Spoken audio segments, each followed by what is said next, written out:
So they try to say this type of woman is better than this type of woman. Women are women, men are men. I think it depends on how you raised on, basically, for real. If you raised to be a piece of shit, you're going to be a piece of shit.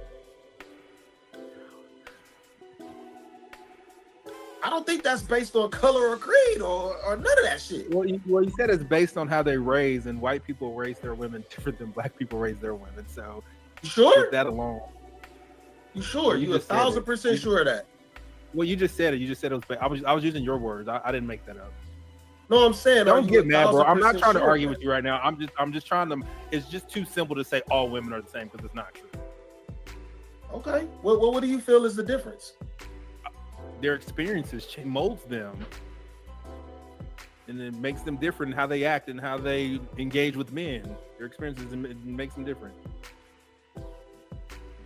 Okay, I need you to elaborate on why women of different races are different. Like I'm saying, like, what's the differences? What have you experienced that are the differences? Do white people in large, are they just having families with no fathers in the home, or is that a black people thing? What do you mean? That don't matter about fucking race. I think that That ain't no race thing. It's white people that don't have that got single parent homes. What are you talking about, Quentin? But it's mostly black people. And when the father's not in the home, these women looks different. I think the thing is that in the black community, we embrace it more. And we pedestalize it more. He's talking about on a macro level, Slimmy. Which is why our women are different. Like all this, like most women and what it looks like when they go out into the world. No? Say that again. It molds the women, how they're raised, with their experiences. It looks different. In what way? If I get a white girl from the suburbs and I date her, and I get a black chick from the ghetto, it looks different because where they came from. That's cultural. Okay, so you get a white woman from the suburbs and a black girl from the suburbs. What's the difference? What's the difference? What's the difference? What's the difference? What's the difference? I'm asking you. I hate arguing with you, bro. Because you can't, you don't like this, because you don't want anyone to make you substantiate your arguments. You can't just say blanket statements. You're the king of not substantiating your argument. Bro, I just clearly broke down everything, my dude. What are you talking about? I'm asking you, what are the differences? You just said a black woman, a white woman in the suburbs and a black woman in the ghetto. We know there's gonna be differences. So a woman in a trailer park is gonna look the same as a white woman in a trailer park is gonna look the same as a white woman in the suburbs? Can I comment? Answer to that is what's good? What they do? It's your boy Purple Lips, back with another Purple Lip breakdown. Man, this is another authentic conversation. Yeah, I know, man. We keep having this conversation, not in this channel, but in general around the internet. And we having this conversation about black people, difference between black people and other cultures, and it's really an American problem. At the end of the day, I promise you, at the end of the day, we have an American culture problem, and the black people suffer from it. White people suffer from it. Everybody who lives here and move here, they suffer from this sorry ass culture. You know what I'm saying? At the end of the day, welcome to my channel. And we build the families, we talk about families, self-governance, and hold each other accountable. We try to build our families up. Go ahead and drop y'all comments and drop y'all thoughts in the comments on this video as it goes. Let me know your thoughts. I would love to know what you think. Please leave a like. And for everybody who is a part of my movement already, all these 46 subscribers, I appreciate each and one of you guys for joining this journey early with me. Anybody who has not seen my videos before, I appreciate you for just giving me the time to look at the time of your day, looking at this very moment, this little bit of time that you have saw thus far of my video. You know what I'm saying? We're gonna go ahead and break this video down. Myron gonna get very, very serious and say some things that are very, I think, honestly, our whole culture needs to hear. American culture needs to hear this. You know what I'm saying? So go ahead and drop this comments. Share this to anybody who needs to hear this message. Share this with everybody who experienced some of the things that he's gonna say. Go ahead and share this to anybody who resonate with this message. Let's go ahead and break this down. It's a purple breakdown. Let's go. On this? Yeah, go ahead. Do your thing. What's up, Anton? Thanks for having me on, bro. I had to come in and show love because you showed me love, and I don't forget those that show support, man. So I figured I'd come in here real quick. So what I'm about to say does not represent any of the members of the panel, so I'm just going to be very honest and blunt about what I'm about to say, because it might be offensive. The reality is most women are retarded, okay? And the reality is that guys need to understand when most women. You said what? Most women are what? Hey, I know when girls hear that, they got to go. Let's go. Because it might be offensive. The reality is most women are retarded, okay? And the reality about this that guys need to understand when I say that most women are retarded is that the software is always the same. The hardware is what's different, whether the skin color, the cultural background, whatever, the hardware is always the same. The software is always the same. The hardware might be different. So the only real difference, right, sometimes is cultural situations, background, the way they grew up, etc., will maybe dictate their mannerisms, the way they behave, and what they're trying to do. But at the end of the day, all women are trying to do the same thing, which is do what? Get the best man that they can get based on their education level, socioeconomic level, where they stand socioeconomically. And that's just kind of how it goes. Now, different races and different cultures obviously go about it in different ways, right? We can look at a lot of Black women. They're attracted to the thug type. They're attracted to men that exude masculine characteristics, though they might be more, reminiscent of like being a criminal, because these are traits that women look for in a lot of situations. Or it could be, the white girl who's looking for a guy who has some money and some status and has some bad boy tendencies, but, has some status alongside it. So every race goes about it in different ways, but the reality is women are all looking for the same type of guy. The way they go about it might be differently because hypergamy, extends regardless of what a woman's race is. It just so happens that they go about it in different ways, but the reality is that women are always going to fall to hypergamy. Do you think that it changes based off of culture or race? So, like, for example, sure, what Paul Pierce saying that a lot of NBA players, because see, my opinion of it, when Paul Pierce said that a lot of NBA players or athletes go for white women, I think that a lot of NBA players that I've met has just been goofy. Like, a lot of them are young. A lot of them haven't necessarily lived long enough. A lot of them get resources, but it doesn't necessarily mean that they understand the dynamics of women. A lot of times they just get with women based off of what's available, and a lot of them are at their hotel rooms, or a lot of them at the hotel before they even show up. Do you think that the cultural differences also yield different results when it comes to women? And I'm not even just talking about athletes, I'm talking about great men in general. Do you think that the cultural differences or the race plays a role in whether or not men are attracted to them, or do you just think that it's culture by itself and the type of men that women go after? I mean, it's such a multitude of different things. Like, if we're going to talk about NBA players, right, for example, just as the first one. So a lot of these guys play college first. When you're in college, a lot of the times you're in a white dominant, situation where you're an athlete, you're Division I athlete. I could say this from experience from being Division I athlete myself. Like, the women are going to just gravitate towards the D1 athletes. And then when you're a basketball player or a football player at a Division I school, you're kind of at the top of the pecking order from a social status perspective. So what ends up happening is, let's say you did come from an inner city, you were the top guy, then you go to a big Division I school, you're not seeing Shaniqua and LaQuisha anymore. You're seeing, Becky and a bunch of other girls from Midwest. So like your thing switches, and men, we like variety. So since men like variety, this is something different that I'm not used to. Oh, I'm gonna go with this. And what ends up happening a lot of times is these guys will get a girl in college, and that girl will kind of follow them along.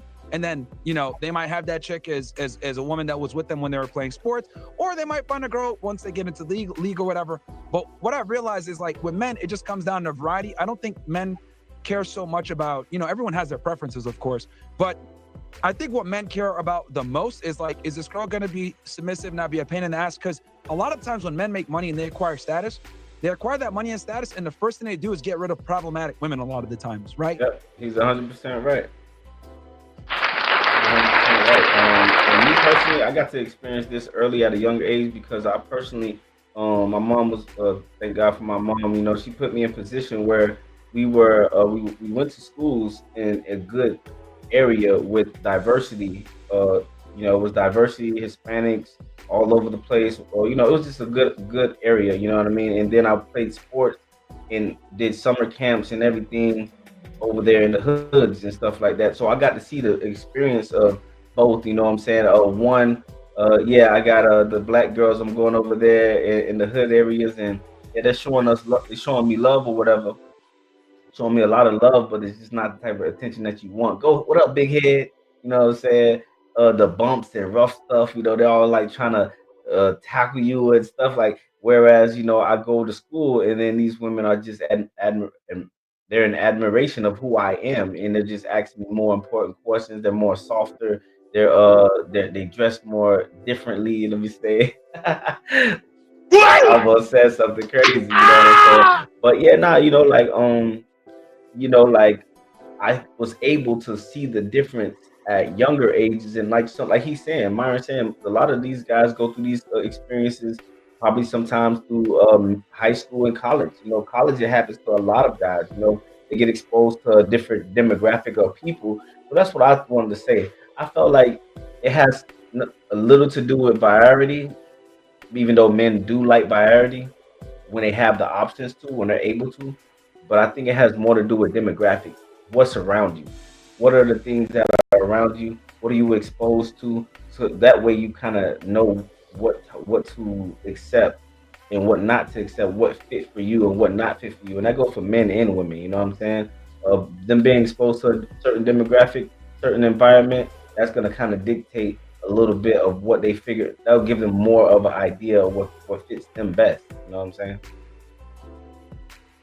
Because you don't make that kind of money and you don't get that level of status and want to come back and deal with a woman that's going to sit there and argue with you. Like the dumbest thing that women say is like, oh yeah, you don't want a woman that challenges you? No, you dumb whore. Like, no, thank you. We got to go out and fight the world. Last thing I want to do is come back and argue with a woman. And this is one of the biggest misconceptions that women actually push out there saying, don't you want a woman to challenge you? And this is like propaganda from like the 2000s of Neo saying, I want a woman who wants her own, independent woman, whatever, blah, blah, blah, which we've been indoctrinated to believe these lies. We've been pushing this like whole independent woman thing and a woman that can earn on her own for literally the better part of a couple of decades. And guess what happens? Neo lied to everybody. What is he doing now? He has like 2 or 3 girlfriends that he supports. This whole independent woman thing is a lie. I could find another you in a minute. What's she doing? Jay-Z cheats on her? She's still there. So it's all cap. It's all a lie.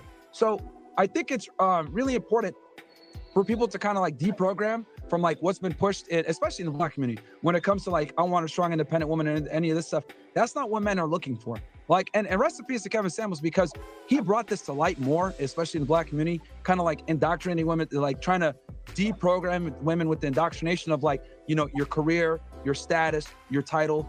Men really don't care about these things. And the more money and resources they acquire, the less they care about it. Right. So that's kind of what it comes down to. I think a lot of it comes down to the women are available because of their proximity to, access to women, being a college athlete. They acquire more money and resource, which, is obviously going to put them in position with these women. And then just really what it comes down to is who's available, who's hot, and who's not going to be a pain in the ass. If these things line up, a lot of the times they're going to go with the chick, is what I've. Nah, facts, man. Hey, at the end of the day, man, I just worked hard. I worked hard all day. I'm working on my goals. I'm working on my future. I'm working on right now, and I'm working on my future. You know what I'm saying? I'm combining that all in one day. You know what I'm saying? I'm facing the world with it every single day that I do. When I come back home, man, I want some comfort. I want some comfort. I want something that I can come back comfortable. I need something comfortable to come back to, something relaxing to come back to. I need something that is not trying to challenge me. What do I need to challenge you for? What do you want to challenge me for? Why do my thoughts need to be challenged when I'm facing these challenges every single day in this world? No, I do not want to be challenged, women. I just want to be loved, but I want some soft love. I want you to comfort me, make me feel comfortable, and trust me, it's going to be returned. Realized. Yeah, I agree with that. What do you think about a lot of the women that are getting upset at the fact that he is stating this, that it is true and that a lot of guys are divesting themselves from the type of women that they originally had available to them once they start to get resources and they become more successful. Yeah, no, I agree with that, man. You know, I can't tell you how many times, because here's the thing, right? Like, you don't know what you don't know, right? So like, let's say you're growing up in the hood, right? And all you've dealt with is like, you know, ratchet women that are kind of rough around the edges. And like, you know, you've been indoctrinated to think like, you should be accepting this. Like, this is great. Cool. You'll deal with it for a bit, but then you get some money and status, and then you date an Asian girl. She ain't talking back to you. She rubs your feet without you asking. She's making you food. You know what I mean? She's bringing you around her Chinese friends and stuff like that. You're walking into the, you know, to the grocery store. Niggas aren't telling you hurry up and buy no more. You're like, damn, this feels kind of nice. So what ends up happening, we're like, okay, this is nice. Like, I've never experienced this before. And when you get this different treatment, you're like, damn, I can't go back to LaQuisha now. I'm not trying to argue with her. I like Ling Ling. Ling Ling loves me a long time and she don't argue with me. And this is what ends up happening a lot of the times. With guys is like, you don't know what you don't know until you experience it. So when they get this money, they get the status, they get access to it, you can't go backwards. So that's what's happening a lot of the times with these guys. Facts, 100% facts, man. He needs an applause for that. Yeah, he needs an applause for that because that's 100% facts.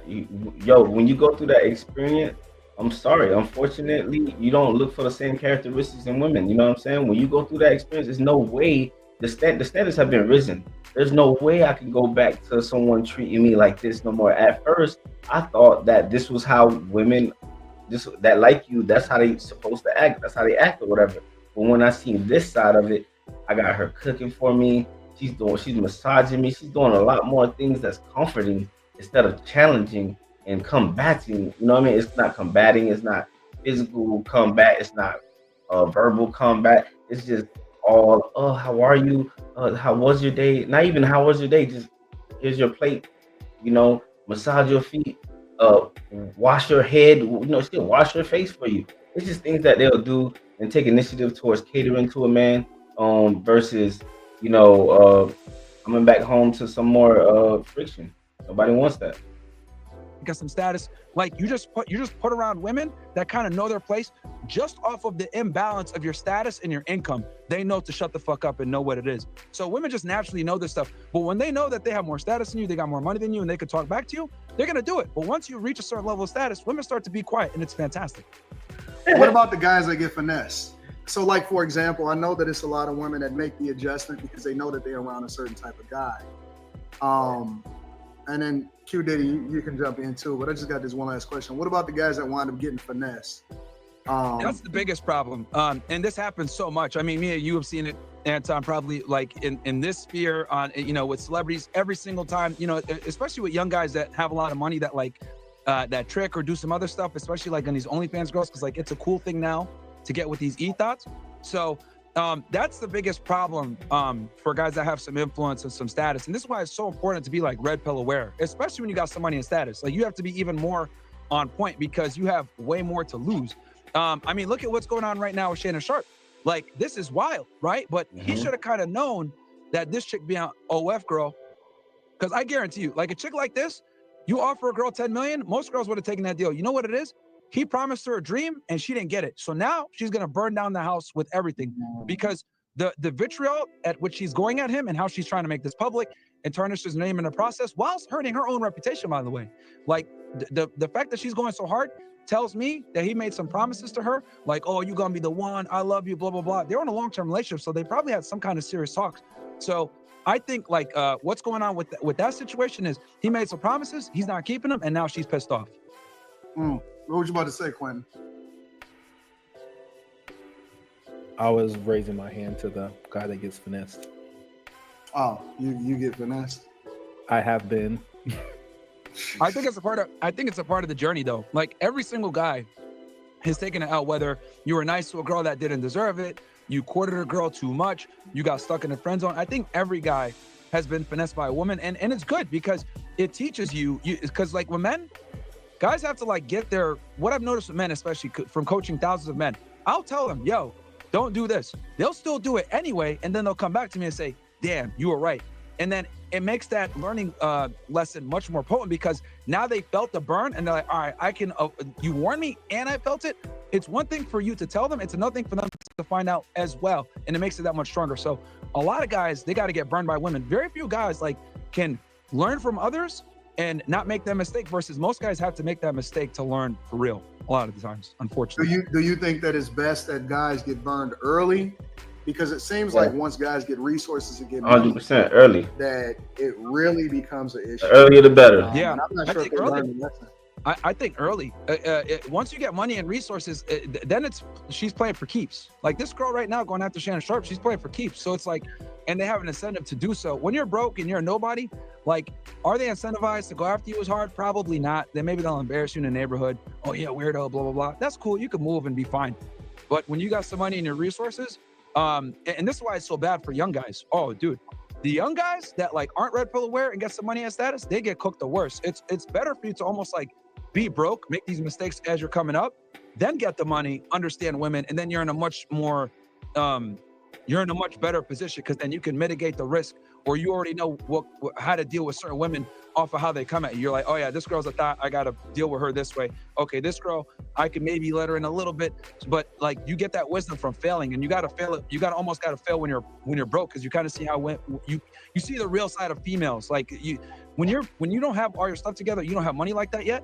You really get to see like the dark side of hypergamy. And I think men need to be exposed to that, to see how callous and how cold women can really be when they're not interested in you. Because I truly think like women are much more cold-blooded than men are, way more, especially when they're not interested. Their interest in men drop off precipitously, way faster. They're more likely to end relationships. They're more likely to break your heart without you even knowing about it, because they broke up with you 6 months. They've already been plotting the breakup. So like with women, I think men need to experience that, because this kind of insulates you from making those mistakes later on when it's going to cost you significantly more money. What do you say about the chat saying that you can't pull a black woman? Hey, he's about to get real brutal right here, man. And I think y'all need to hear this shit. Hear this. Let's go. Hey, my mom been talking about me cursing, man. I need to stop cursing over here, man. Let me go ahead and stop cursing. My mom told me I gotta stop cursing over here. I gotta stop cursing, y'all. Woman. I would say, why would I? Why would I? You could have them, bro. Why wouldn't you? Hold on, let's hear his question real quick. Say, what you say about the chat? Money. What do you say about the chat saying that you can't pull a black woman? I would say, why would I? Why would I? You could have them, bro. Why wouldn't you? They could have them, man. I'm not competing for LaQuisha. You guys can have them, man. Well, every black woman ain't LaQuisha. What you mean? Look, I say that's look, I'm fucking around. But the when they say dumb shit like that, or you can't pull a black woman, like that's just like cope a lot of the times, because they're saying what that really. Let me decode the stupidity for you. When people say dumb shit like that, translation, you're not willing to tolerate the bad behavior that naturally comes with a lot of black women. Because let's be honest, let's deal with the stereotypes here, right? I'm an open racist towards everybody. Let's deal with the black stereotypes. Black women are fat, loud, crass, annoying, have attitudes, and they don't respect male authority. There's a bunch of reasons for this, but I'll go over simply. The average black woman weighs 187 pounds. A lot of them are grow up in a single mother household where they're told every single day, niggas ain't shit. There is no patriarch in the family a lot of the times. This is just what goes on. Then when you listen to the rap music, what are they saying? Fuck niggas, get money, blah, blah, blah. It's just shitting on black men all day. And then the black men that are in their life a lot of the times, not every single time, but a lot of the times, they're criminals, they're fathers that weren't there, they're crooks, and it's just like a never-ending cycle where there's no real patriarch in the household. And then on top of that, you know, we since women, a lot of black women grow up without men in the house, they end up becoming extremely masculine. Now, this is fantastic when it comes to survival, getting a job, making your way through life, but this is terrible when it comes to attracting masculine men. Masculine men don't want masculine women in return. That would make you probably more than likely gay if you're attracted to yourself, right? And I always use the analogy, because whenever that's your lane, Molly. Because here's the thing with black women, right? They'll sit there and they'll say, oh, you can't handle me. And I'll say, why the fuck should I? Because let me tell you this. If you went up to a black woman and you said, hey, look, I like to wear heels on Saturdays, she'll be like, ew, what the fuck? She'd curve you, rightfully so. That's weird. But why is it that we're supposed to accept masculine black women when they would never accept feminine black men? They never would. So why the hell should I accept a woman that behaves like a man when she would never accept me for behaving like a woman? And this is the insane double standard where they'll sit there and say, you need to expect me the way that I accept me the way that I come, but women never accept us the way that we come. We have to self-improve. Why don't they have to self-improve? So when they say dumb shit like that, saying, oh, you can't handle a black woman, or why don't you date them? What that really means is, why are you not dealing with the stereotypical, loud, obnoxious, crass, rude black woman? And I'm saying no, because I don't want to date myself. So if I dated a black woman before that are polite, feminine, not fat, respectful, speak proper English, you know, they say ask instead of ax, like all these things. And that's what I like. So if I'm going to be around that, great. I don't really care about skin color like that. I have a preference. It just so happens that a lot of the times black women don't adhere to these preferences because they're indoctrinated to have this mindset of, let me challenge a man, let me be rambunctious, let me go ahead and chase a career and basically be the man that I want to get. And I'm not with that. Sorry. Hey man, that was a mic drop, man. I really don't have to say much after that. That man said most of the things. Even if I had something to say, he had said everything that needed to be said. You know what I'm saying? I'm gonna just end it with this, bro. If you want a masculine man, you have to create a space for him to lead. You know what I'm saying? If you want a masculine man, then you have to create a space for him to lead. That doesn't mean that you have to shrink. It just means that you have to shift. You have to shift for your man to be in a position and lead you to where you're in your soft girl era or whatever you want to call it. You know what I'm saying? But where you could be a woman for real. You know what I'm saying? And if we're gonna keep ignoring this balance, then we're gonna just keep seeing black love dissolve. You know what I'm saying? And if it's just crazy because we'll just keep blaming each other while the system just watches fall apart. Basically, man, let's change the script, and the future of our families depends on it. Really, and let's get it. Let's go. That's Purple Lip Breakdown. I'm out.